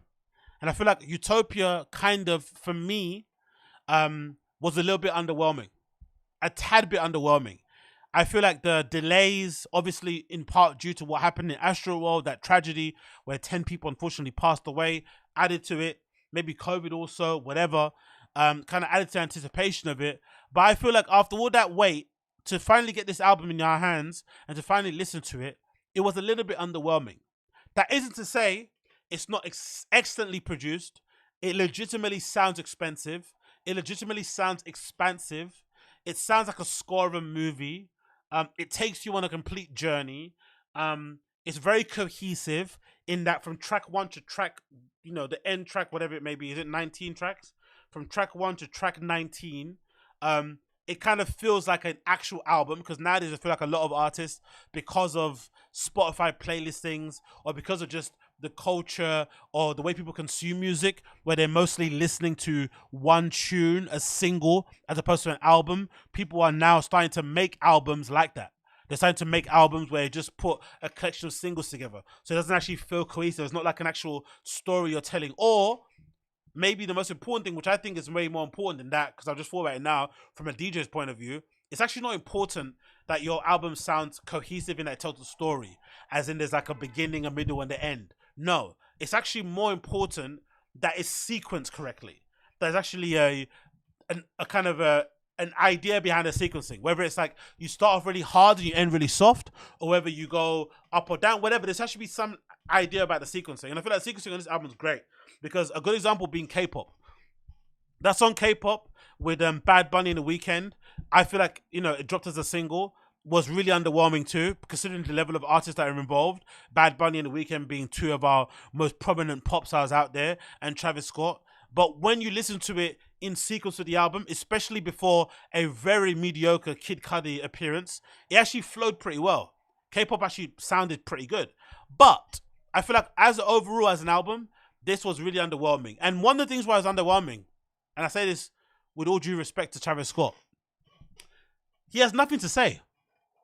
He has nothing to say. I feel like these records were kind of wasted on him.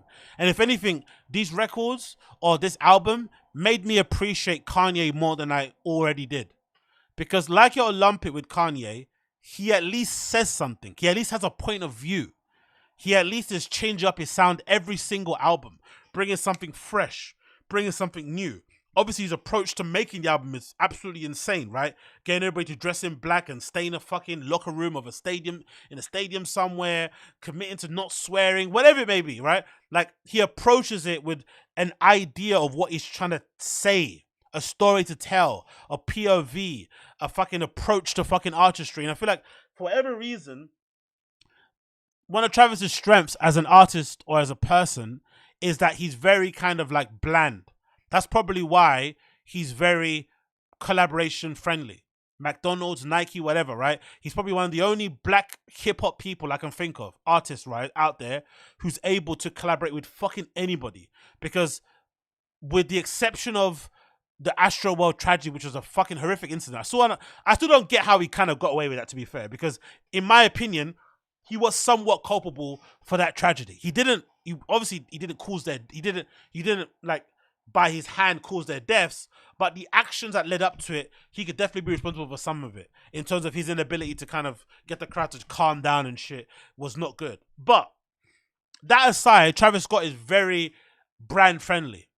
And I feel like maybe because he's so brand friendly, that's probably why he also doesn't say nothing on his music. Because to say something with your music means you're going to be controversial. You're going to be in the Kanye West side of things, where it's always a bit of a gamble to kind of do a deal with you because you might go and say some crazy shit later because you have points of view. Well, I feel like Travis Scott doesn't have any point of view. So it kind of peels through in his music. Like this fucking album, right? The first 3 tracks or the first 5. No, fuck that. The first 10, right? Are incredibly produced. They go on a fucking journey, like the instrumentation, the switch ups, the sound, the textures are incredible. But can any of you tell me, especially with Travis Scott fans, what did this guy say in any of these records? What did he say? What did he actually say? I can't remember. Absolutely nothing. Loads of croning, straight ups, loads of, like, nothing else was said.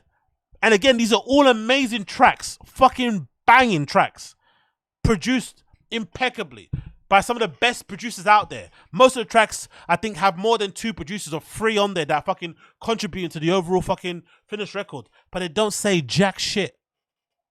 It's so vapid, so empty. And for me, I have to be honest, this is representative of the current state of art nowadays. It's just empty. No one has anything to say. No one's interesting. No one actually lives an interesting life. No one tries to do interesting things. No one has an actual point of view. No one has taste. So all you get is this. And in my opinion, this is probably, weirdly as this point to make, this, in my opinion, is a reason why I don't believe this common trope that people put out there. And I've heard people say it. I heard somebody say it on the fucking podcast I love to listen to called That's Techno Team. Check them out. They have a really good podcast where they talk about club culture and stuff, and they're based in fucking Berlin and shit. And they were basically saying, oh, AI could never replicate what the scene's about or the DJs or the music because it doesn't have the vibes or the atmosphere. It's like, no, that's bullshit. Because in my opinion, Travis Scott, Taylor Swift, even to a certain extent, fucking Adele, that to me is as close to AI music that to me is a version of AI music. Because it doesn't say shit. It doesn't do shit. It just is there for what it's there for, lives when it lives, and it disappears when it disappears. But you don't remember anything from it. Now, I'm sure some of the fans of Taylor Swift and stuff will say different because there's some songs that you connect with. But in terms of its kind of cookie cutter, almost in through out, 1 year out through the other ability, that's what I feel like Travis Scott kind of does. It's all kind of AI induced. It kind of leaves me feeling a bit empty. And it's weird because the album, like I said, is expansive. It takes you on a journey. The tracks are sensationally produced, very expensive, clearly. Loads of texture in some of the sounds, like everything you want. But in terms of his ability to say things on the record, to have a point of view, whatever, nothing is said. Zero, in my opinion. It's a real disappointment, personally. Very, very, very underwhelming. But hey, what do I know? One thing that wasn't underwhelming has definitely been the approach to it. And people will say, oh, no, he's about the music, about the artistry. I beg to differ, as Brendan Schaub would say. I beg to differ that he's about the artistry. Because if he's about the artistry, then nothing I've seen off the back of this fucking UTOPIA album. Look at the amount of fucking merch that's being pumped out for it. That makes me think now that clearly albums now are being used as an opportunity to just pump out fucking product. That's it. Let me just sell you shit. So instead of actually producing good music, actually saying shit, you're actually using albums as a weird audio sense, like an audio sensory business card, if that makes any sense. An audio fucking billboard to get people in to kind of then buy the stuff that you actually want them to buy, which is the fucking shoes. He's put out, look at this, look how fucking shameless this is. A pair of Travis Scott allegedly Utopia Nike Air Force Ones that just have the Utopia fucking thing ripped into the fucking bottom of a pair of Air Force Ones.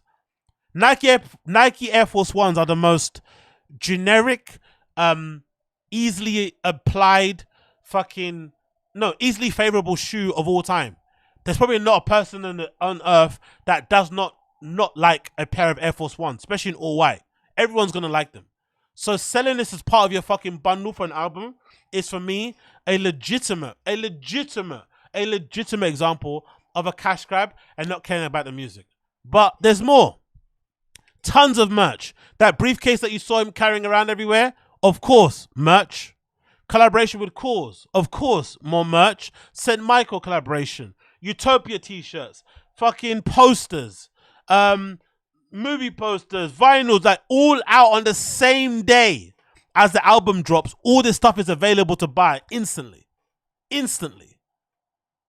So the music doesn't say shit, but if you want to fucking say something about the music you listen to by wearing something and listen to it, you buy the fucking art, you buy the fucking clothing, you buy the fucking shoes. How fucking horrendous and heinous is this? The lack of shame is fucking frightening. And for me, this is a good example of why artistry nowadays is so dead. Because this is what's most important. Because this is what's probably going to make the most money for the guy. Right? The ability to, because you imagine, merch sales on their own, more money in his pocket. But then also, the ability to sell more first week will probably increase your ability to book more shows, which would mean more money in your pocket. So it's demonstrably way more advantageous, for you to go and have all of this fucking merch behind your fucking album as a bundle or whatever it may be, so that you can obviously boost the first week sales and improve your ability to make more money, which then in part means the art itself suffers, which then means the fans of your actual music are the ones that get shafted. It's absolutely horrendous. Empty, vapid shit. In my opinion, all of these designs could be generated via AI. And in my opinion, all the things that Travis Scott said, not the music, the things that he said, the words, you could put that through an AI bot and he could probably do something similar. So all people on their high horse about AI not being able to replicate the human touch and we're all fucking, these highfalutin artists. Nah, mate. Most people are not. Most people don't know how to make great art. Most people don't have the capacity to make great art. Most people don't have enough time to meditate and sit with their thoughts or actually do the work or do the research needed to produce great work. So all you get is mediocre shit, and which then feeds into people listening to mediocre shit, reproducing it, and we just get into this weird fucking cycle. It's fucking heinous. And it makes me think, because the other day I actually had the fucking pleasure, I had the fucking honor and the fucking pleasure to go and see Oppenheimer in the cinema. And I feel like because I went to see Oppenheimer, the Christopher Nolan film, I also got to listen to fucking Travis Scott, new album Utopia. It legitimately made me realize what great art actually looks like. And what actually what it meant to spend your money and actually feel like you didn't waste it. Because for the most part, whether it's me going to raves, whether it's me listening to fucking albums, whether it's me going to fucking festivals, there's probably 7 out of 10 times I go, you're like, better waste of money. Meh. You know what I mean? Maybe it's my fault because of the places I'm going, but I feel like for the most part, most art, most content nowadays is very underwhelming. And for once, for all the hype, all the build-up, all the rumors, we finally got a movie that was actually worth the wait. Don't get me wrong. If you're not interested in the history, if you're not interested in the subject matter, maybe sitting in the cinema for 2+ hours, right, trying to figure out who's who in this story of Oppenheimer is a little bit much. But for me personally, being a bit of a history buff and being into all this shit, this legitimately was one of the best movies I watched in a very long time, especially in the modern era. This was definitely one of the best movies I've watched, because guess what? It made you feel something. It made you feel something.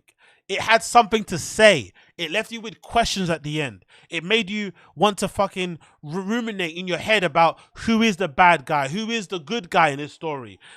Which narrative or which fucking perspective do you fucking agree with? Who do you ride for? Like, it was fucking incredibly well done. And one of the best things I loved about it, the movie Oppenheimer by Christopher Nolan, is that it didn't try to fucking kowtow or to do this whole like cringy representation shit that happens, right? Or be immensely ideologically possessed in terms of the politics it tried to kind of put out. So, for instance, the movie is extremely white, right?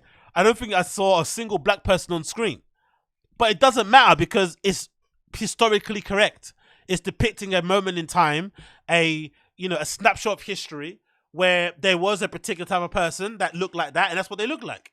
But it didn't try to rewrite history by telling us, oh, actually, the person that did this was the fucking servant, was the wife, was the this. No, it told the story how it was meant to be told, and it was able to tell it in the best way.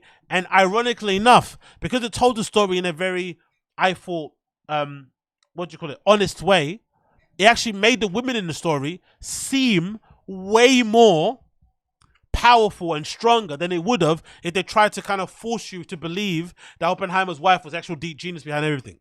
Because I think that's what somebody that is ideologically possessed would have done. They would have tried to make Oppenheimer's wife in the fucking movie be the person that was actually the brains behind everything, behind the atomic bomb, which would have been insane. But actually, by showing Oppenheimer's wife as being a little bit fragile, maybe having her addiction issues, whatever it may be, it actually made her seem way stronger. It actually gave her a better fucking presence on the screen, in my humble opinion. I fucking loved it.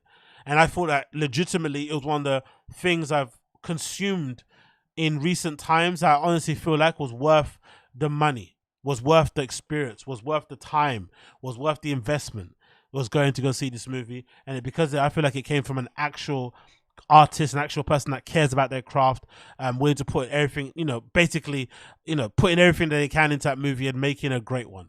And I really did enjoy it. So I really recommend you go check out Oppenheimer if you haven't. Dan Dutton says, I saw Barbie of Oppenheimer. I don't regret it. Okay, fair enough. I haven't seen Barbie yet, but Oppenheimer was fucking incredible. I had a really good time and I've been eager to go check it back out again when it does happen.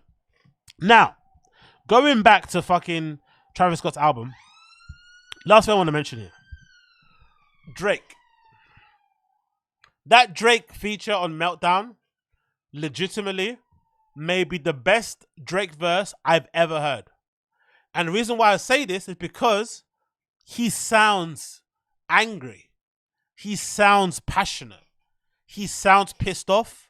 He sounds annoyed. And because of all those things, his voice has texture.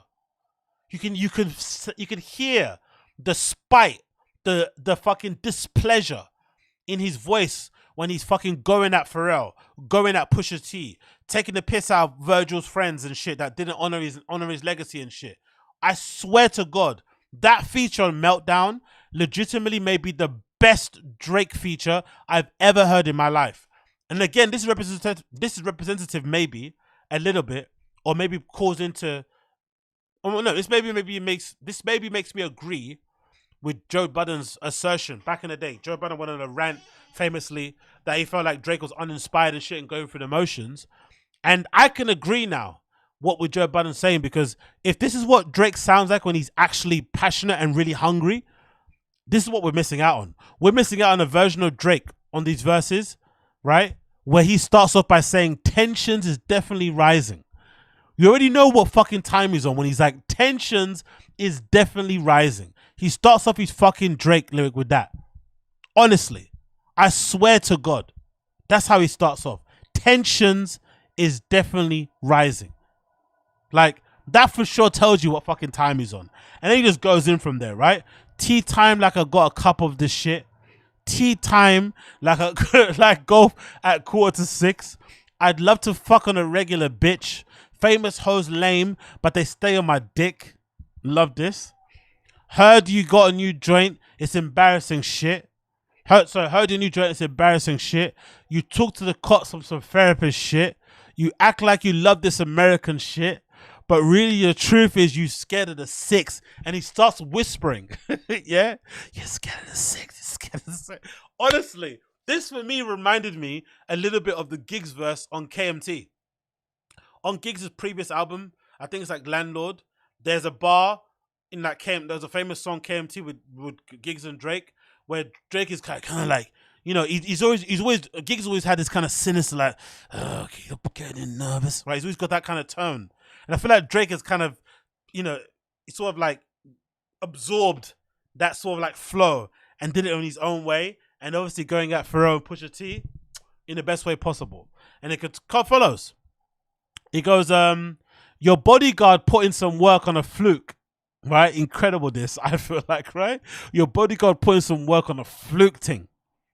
Don't talk to the boy about comparison shit or come to the boy on some arrogant shit. The weapons we got are some terrorist shit. Like TV producers, we airing this shit. She asked for bread for her parents and shit. I told her I got no cash, and she said she could wait on a rack on some Arabic shit. I put out $1 million and stare at this shit. My dick just got hard because a wire just hit. My schedule is out. Come spin us for real, right? And this is again, hey, if you're really about this life, come get us. You know what I'm on. You know I'm on tour. You know the fucking It's a Blur tour is out now. You see the dates. You know exactly where I'm going to be at every single day of the week. Come find me.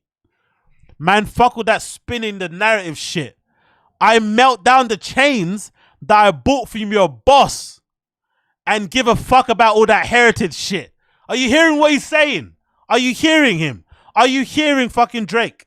Basically saying that the chains that he bought from Pharrell at auction, right? Pharrell auctioned off all of his old chains from the BBC, NERD era, right?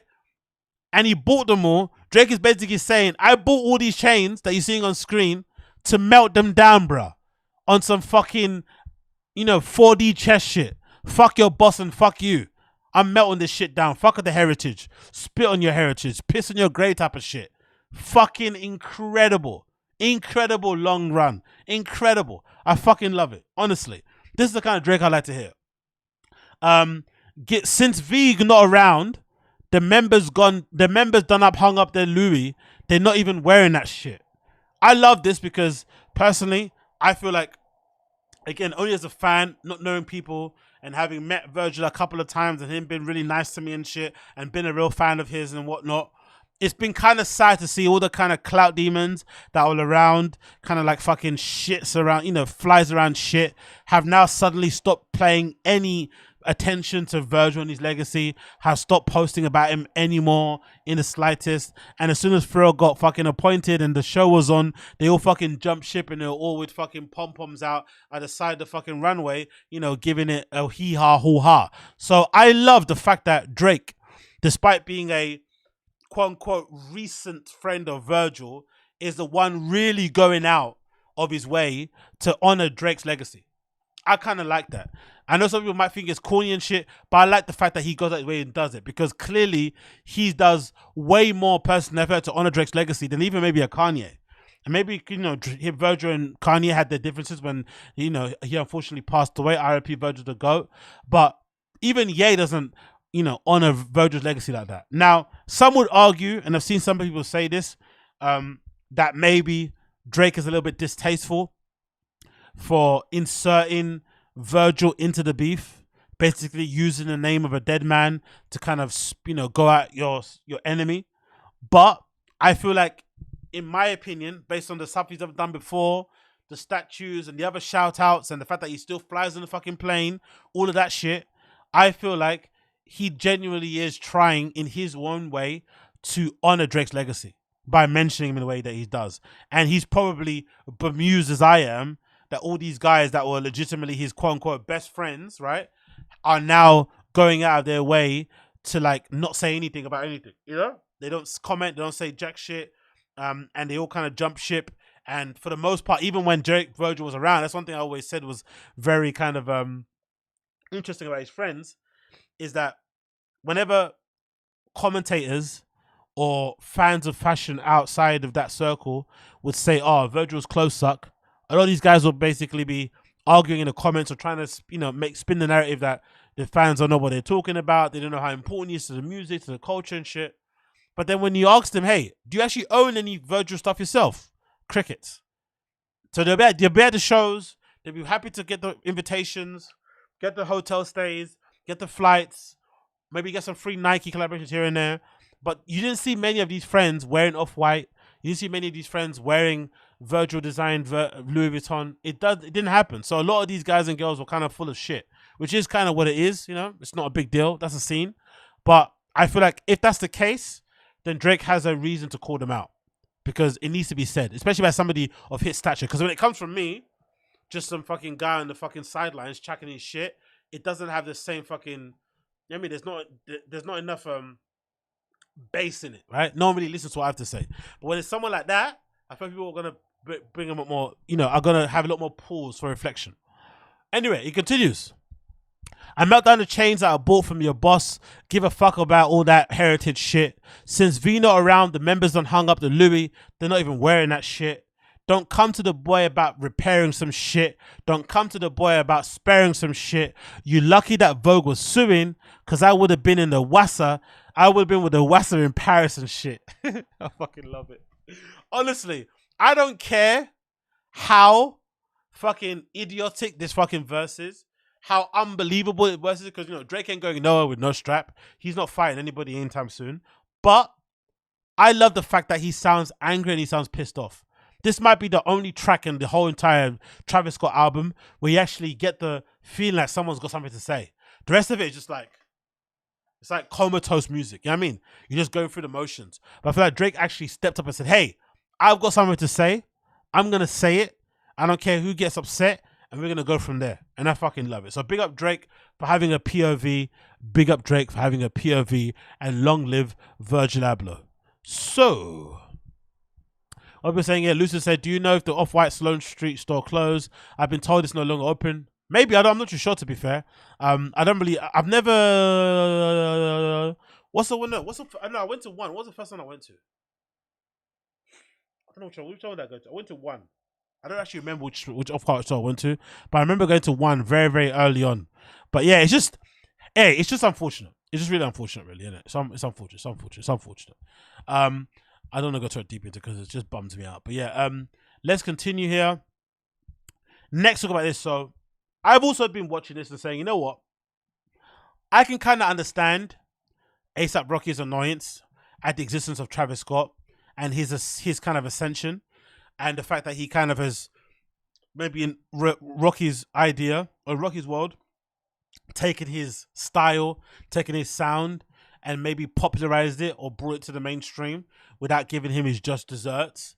But having watched and listened to A$AP Rocky's new single and music video for his record called Riot, which is going to be playing here in the background on mute, I have to say that I kind of, oh no, that's the audio.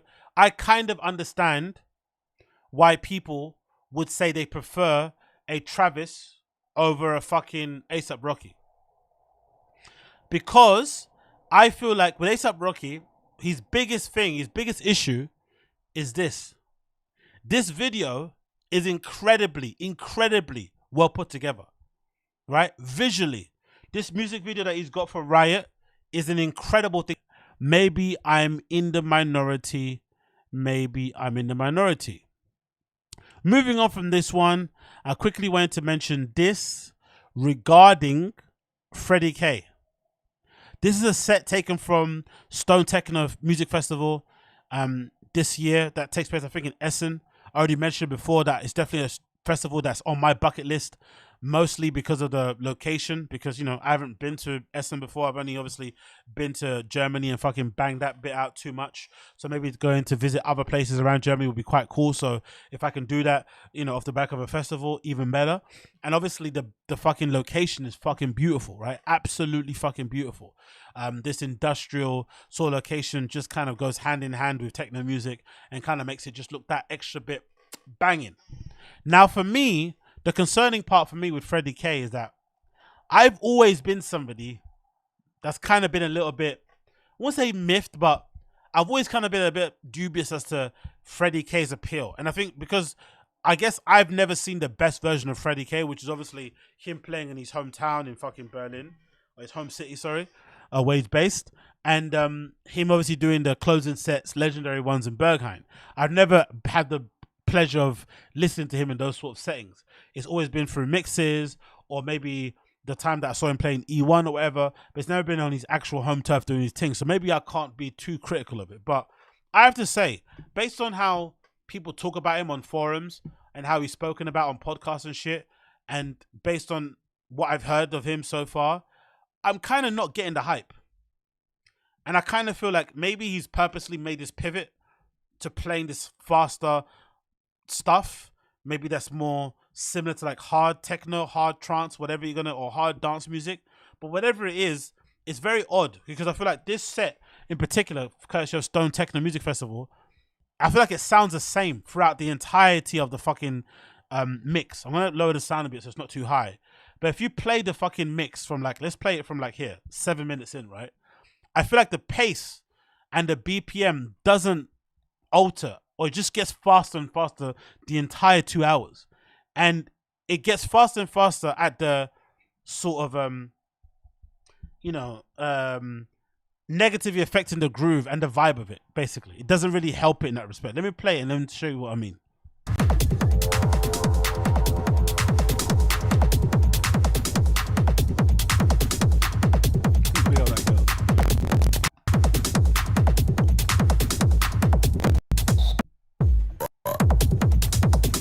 Okay, you heard that, right? Now, if I skip ahead to like 20, let's see here, 25.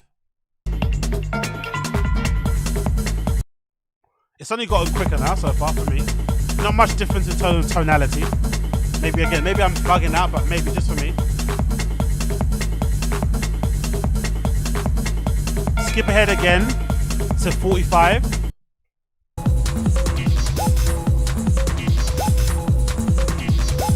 Only got quicker, same shit. Doesn't really feel that different to me. And again, let this be another thing. Just because you play vinyl doesn't mean you're going to be a better DJ. In my personal opinion, I feel like it's another thing that people do as well. Oh, it's vinyl. It doesn't matter if you're vinyl. Like, I'm somebody that I come from the kind of way of thinking where it doesn't even matter if you can't mix. The actual best DJs out there, I feel like, are the ones that just are able to know what to play. Like, what goes good with what. Like, sequencing to me is way more important, and having good taste and the ability to mix. Don't get me wrong, the ability to mix on top of good sequencing, on top of good taste, is fucking phenomenal, right? Those do exist, like the Ben UFOs of this world, who have impeccable actual technical DJ skills. DVS1's another good example, but then are actually got good, basis of music to pick from. Dig incredibly well, good taste, all that shit. But just playing vinyl alone isn't the best thing for me. Anyway, continues on.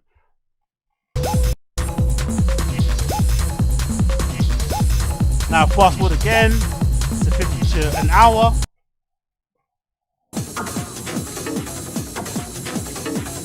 Feels the same to me again still. Right, go again to 20. Still quicker, too fast, for the sake of it. Forward again to 130.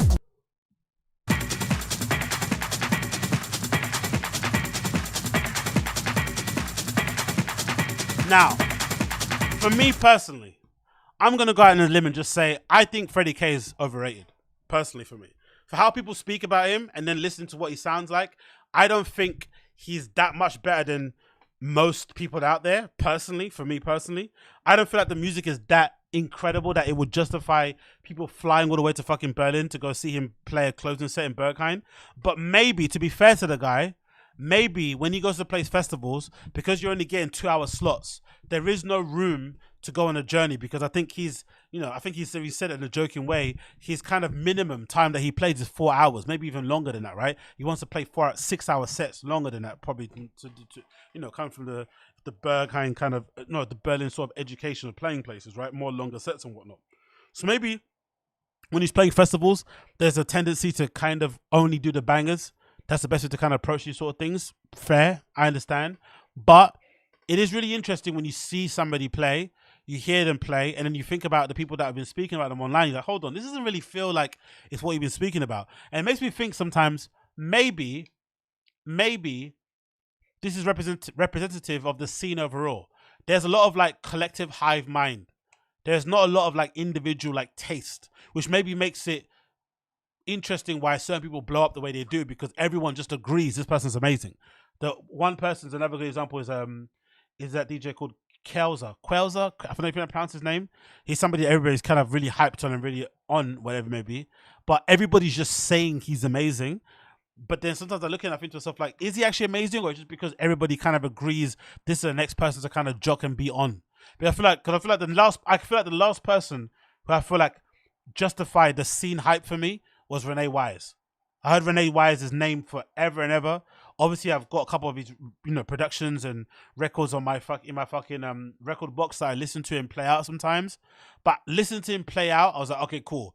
Renee Wise definitely does live up to the hype, and he is actually as good or even better than what people say he is, right? And he definitely is worth getting on a Ryanair flight to go and see him play somewhere, like in Berlin or something.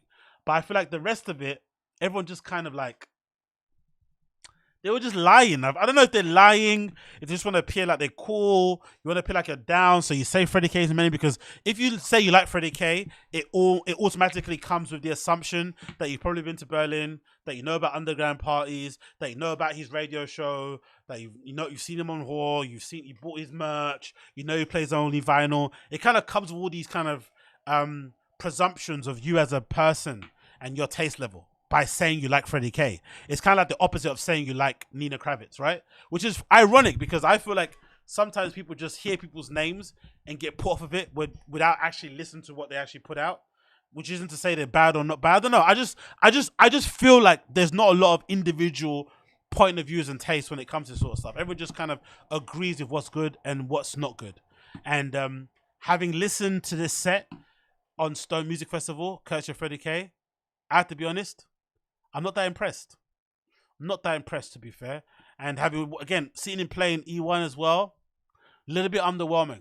For me personally, and again, I could be incorrect here, and maybe Freddy K is going through the same thing that Dax J went for me, because Dax J for me was incredible. Then one day I went to go see him, and I was like, who the fuck is this? He sounds like a meaty lens. Like, he just completely did a 360, and I think that might be part of this thing when you're up and coming DJ. Or sorry, when you're kind of not up and coming, when you're kind of progressing through the scene and industry.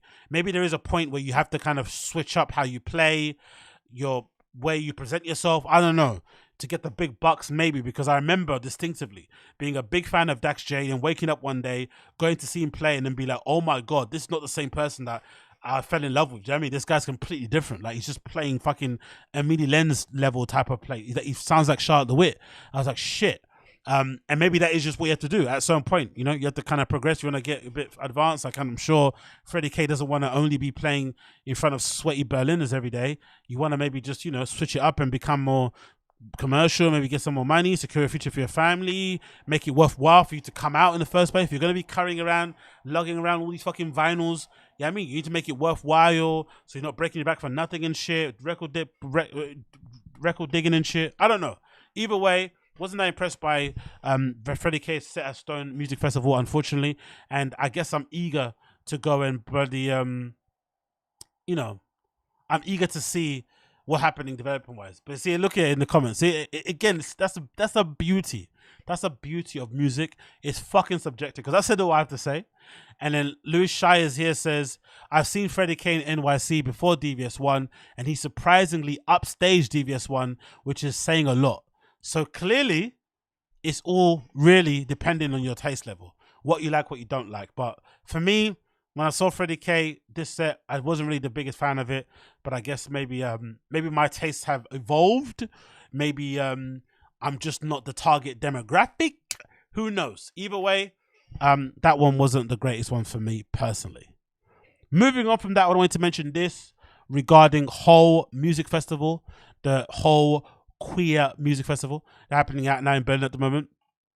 I have to say, like, I'm a big fan of these things, even though they're not promoted or made for me, right? It's obviously aimed at the queer folk out there. But I feel like it's incredibly important that these festivals exist to provide something near a safe space. They don't exist a safe space. It's pretty much impossible to do so because humans are humans. It's hard to control a whole group of people, especially at night, especially under the influence of drugs and alcohol and shit. And just in general, as my mom used to say, you know, nothing really good happens after 9 p.m. So you're just going to attract certain fucking demons out there that are going to do crazy shit. So it kind of is what it is. But you can do some things, right? Door picking, DJ selections can go a long way into, you know, filtering out the fraff. But I feel like sometimes it also is important how you present yourself. And I feel like for some reason, I feel like Whole Music Festival, right? They really go hard in leaning into the queer side of things and always presenting, even the media they put out on the Instagram is very much geared towards people from that community.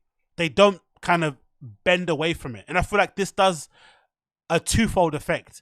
It freaks out the people who are not meant to be there, but it also inspires the people who want to go there.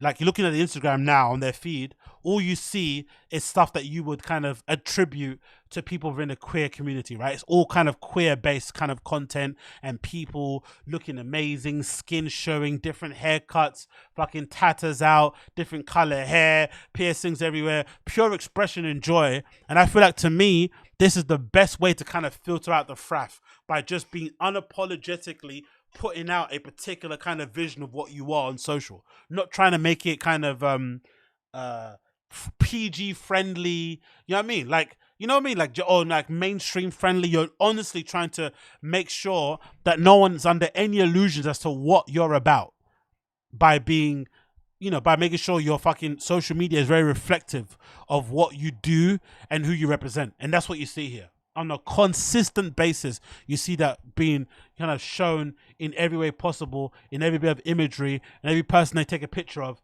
at this music festival. And I fucking love it. And I feel like this is one of the closest or nearest things you can do to create a safe space is by doing this sort of thing, because immediately you make sure that you temper the people that come in, because only people that are going to be into this sort of stuff will basically buy a ticket and go to camp at this fucking venue. Because if you went into this sort of stuff and you got uncomfortable being around these kind of people, why would you go and buy a ticket to go there? You're under no surprise as to what this is all about, and I absolutely love it. But I'm curious to know if they actually do still have a door policy anyway thing at a festival. Because imagine if whole festival gets to a point where it starts to become really popular with all the normies and they start to go. Will they actually get to a point where they're like, you know what? We're going to start turning people away at the door. Just imagine how that happens. Imagine like you're going to be a music festival. You're like, you know what? It's getting so fucking popular and our actual community of people who actually made this festival popping are getting so uncomfortable. Even though we're making loads of money and we're getting all this fucking attention, we're going to actually temper it down because we don't want to piss off our fucking main clientele, which is the fans that come here all the time.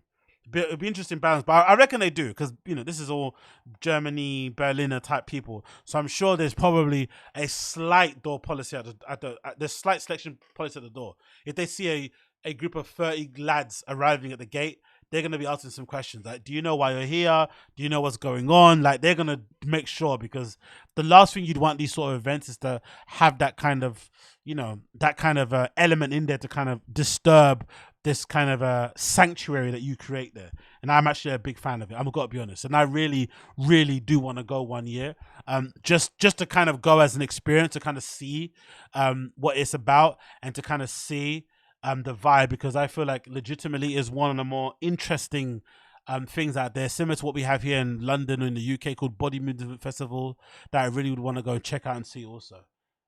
But big up fucking Whole Music Festival for putting together a great little platform for people and making everybody feel comfortable with who they are and shit, to express themselves and whatnot and be them best selves when they go out there. I fucking love it in every way, shape or form. Like look at Zaki, look at the safety team. Imagine pulling up not knowing what's going on, and this is this person from the safety team or something, right, meeting you at the front, right, the awareness team, safety team, and you imagine not knowing what you're doing.